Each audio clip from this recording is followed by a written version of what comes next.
sumayon. Ang mabuting balita ng Panginoon ayon kay San Juan. Papuri sa iyo, Panginoon.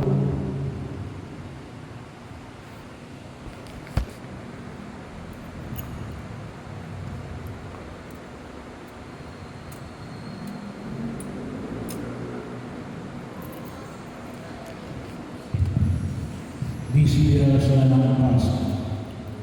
Alam ni Jesus na dumating na ang panahon ng kanyang paglisan sa sanlibutan ito upang bumalik sa Ama. Mahal niya ang kanyang mga tagasunod na nasa sanlibutan at ngayon ipakikita niya ang kung hanggang saan ang kanyang pag-ibig sa kanya. Nag-aapunan sa Jesus at ang mga alagad. Naisipin na ng Diablo sa isip ni Judas, anak ni Simon Iscariote, ang pagkakatulong kay Jesus. Alam ni Jesus na ibinigay na sa kanya ng Ama ang buong kapangyarihan. Alam din niyang siya'y mula sa Diyos at babalik sa Diyos. Kaya nung sila'y nag-aapunan, tumindig si Jesus. Nagubad ang kanyang padabas ng kasuotan at nagbigkis ng tuwalya. Pagkatapos nagbuhos siya ng tubig sa palanggana at sinimulang hugasan ang paa ng mga alagad at punasan ang tuwalyang nakabigkis sa kanya.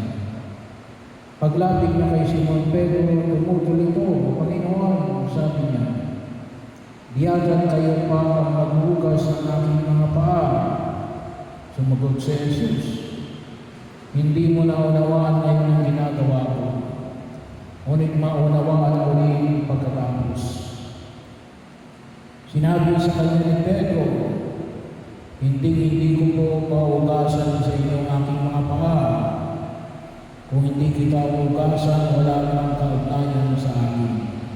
Tugon ni Jesus. Kaya sinabi ni Pedro, "Panginoon, hindi lamang po ang mga paa ko, kundi pati ang aking kamay ang abunan." Ani Jesus, maliban sa kanyang mga paa, hindi na kailangan hugasan pa ang nalikunan. Sapagat malinis na ang kanyang buong katawan at malinis na kayo. Ngunit hindi lahat sa pagkakalam ni Jesus kung sino ang magkakanulong sa kanya. Kaya sinabi niya malinis na sila, ngunit hindi lahat. Nang mahugasan na ni Jesus ang kanyang mga paa, siya ay nagsuot ng damit at nagbalik sa apam. "Naunawaan ba ninyo kung ano ang ginawa mo sa inyo?" tanong niya sa kanila. "Tinatawag ninyo akong Guro at Panginoon. At tama kayo, sapagkat ako nga, kung ako ang Panginoon ninyo at Guro, ay naghugas sa inyo ng mga paa, dapat din kayong maghugasan ng paa. Binigyan ko kayo ng halimbawa, at ito'y dapat ninyong tularan."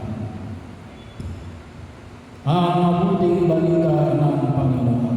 Pinupuri ka namin,